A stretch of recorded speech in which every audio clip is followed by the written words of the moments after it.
শপিস্টিকে আপনাকে স্বাগতম। আজ আমরা দেখব কিভাবে মার্চেন্ট ড্যাশবোর্ড থেকে অ্যাকাউন্ট স্টেটমেন্ট সহজেই ব্যবহার ও পরিচালনা করবেন।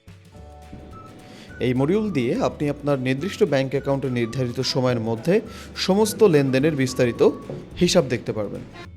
সুবিধাসমূহ: আপনি নির্দিষ্ট সময়ের মধ্যে অ্যাকাউন্টে কত টাকা এসেছে ও গেছে তা পরিষ্কারভাবে দেখতে পারবেন। রিপোর্ট তৈরি, জমা, বিনিয়োগের হিসাব মেলাতে সহজ হবে। অডিট বা যাচাইয়ের সময় সঠিক ও গোছানো তথ্য দ্রুত পাওয়া যাবে। প্রথমে মার্চেন্ট ড্যাশবোর্ডে লগ ইন করার পর বাম পাশের মেনু থেকে ফাইন্যান্স ও অ্যাকাউন্টিং সেকশনের অ্যাকাউন্ট স্টেটমেন্ট অপশনে ক্লিক করবেন। এই পেজের উপরে শুরুর তারিখ, শেষ তারিখ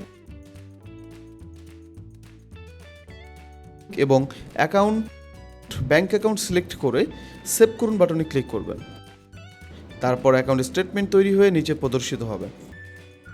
নিচে 8টি সংক্ষিপ্ত তথ্য কার্ড প্রদর্শিত হবে, যেগুলো আপনাকে এক নজরে গুরুত্বপূর্ণ তথ্য বুঝতে সাহায্য করবে, যেমন অ্যাকাউন্ট হোল্ডার, অ্যাকাউন্ট নাম্বার বা দোকান, অ্যাকাউন্টের ধরন, স্টেটমেন্ট সময়কাল, ওপেনিং ব্যালেন্স, মোট ক্রেডিট, মোট ডেবিট এবং ক্লোজিং ব্যালেন্স।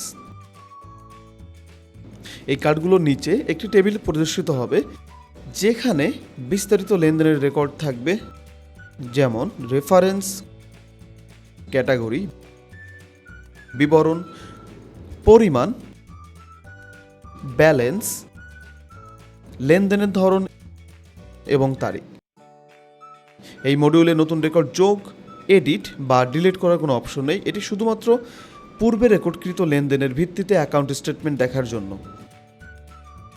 যদি আরও কোনো সহায়তা দরকার হয়, আমাদের হেল্প সেন্টারে যোগাযোগ করুন। আমরা সবসময় আপনার পাশে আছি।